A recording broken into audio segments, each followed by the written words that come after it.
Boker Mevorach, les filles Chodesh Tov, j'espère que vous allez bien. Alors le mois précédent de Marcheshvan, il n'y a pas eu de fête et cependant, nous avons continué d'étudier toutes ensemble, de nous renforcer chaque jour et je suis certaine que nous avons donné du ta'anoug, du plaisir à Hachem grâce à notre étude. Alors maintenant, je vous propose de continuer et je demande vraiment à Hachem de nous donner de nouvelles forces pour continuer toutes ensemble et qu'il puisse nous transmettre les secrets de ce mois, de ce mois de Kislev, ce mois de lumière qui est bien sûr lié à Hanouka. Alors vous savez, Hanouka, c'est l'histoire donc des Hashmonaïm et des Yevanim. C'était un petit groupe d'hommes, de Bnei Torah, qui a gagné la guerre contre un empire.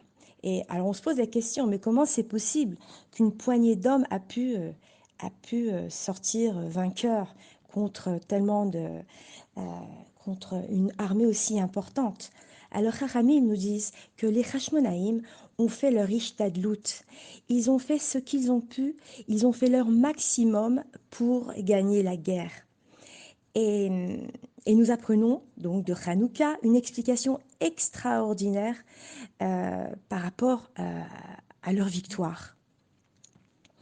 Et il faut savoir que, comme quoi dans la vie, si nous voulons arriver à nous en sortir, il faut être madlik. Il faut être madlik, c'est-à-dire on doit allumer la flamme qui s'est endormie en nous et nous devons donc la rallumer. Les Hashmonaïm, eux, se sont enflammés et grâce à cela, grâce à leurs efforts, ils ont eu des miracles. Par conséquent, si nous, on allume notre neshama, alors on fait des efforts, on va tendre notre main de la même façon que Bithia, la fille de Pharaon, a vu sur le Nil un berceau. Elle savait qu'il était loin, mais elle a fait un effort. Elle a tendu sa main et finalement, il y a eu un S.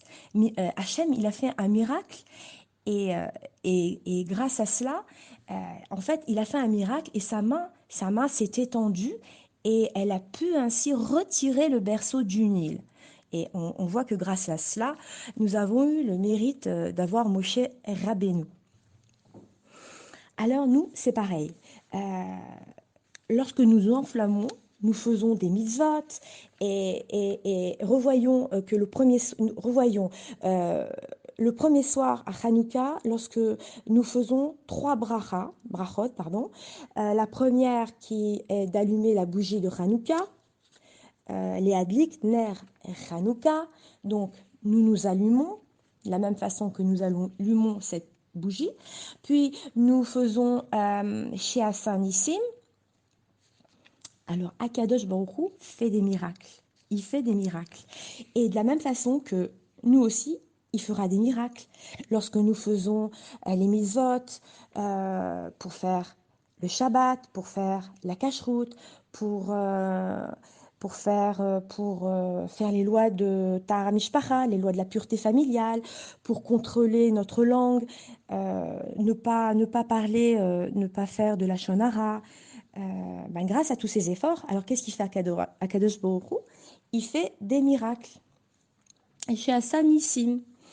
Et donc, il va nous sortir donc de nos problèmes, il va nous sortir de nos soucis, de notre tristesse. Et la troisième raha, en fait, qui est chez Rianou, qui nous a fait vivre. Alors, qu'est-ce qu'il va faire Hachem?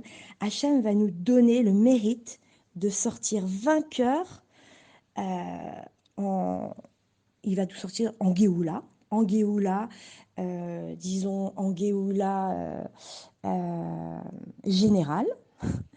J'hésite parce que c'est clair que grâce à une Géoula pratique de chacune et chacun d'entre nous, nous sortirons donc en Géoula Klali, c'est-à-dire générale, et nous danserons et nous chanterons et j'espère, Bezrat Hashem, que nous accueillerons notre juste Mashiach, car c'est le mois propice justement dans ce mois de lumière. Qu'Hachem fasse en sorte que nous puissions être toutes méritantes et voir de nos yeux de chair la Géoula, Bezrat Hashem, les Rachamim en douceur. À demain, les filles.